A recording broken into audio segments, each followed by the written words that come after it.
मदद आप, नहर पार अपनी मदद आप, जवार का खेत, घोंसला, अंडे, खेत का मालिक।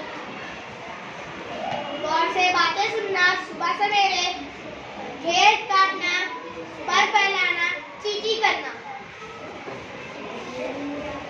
भरोसा करना, यकीन होना, पड़ोसी, चिड़िया, रिश्तेदार,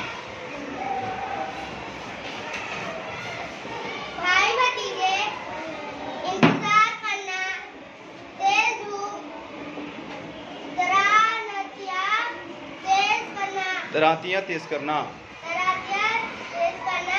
सारा माजरा सुनाना,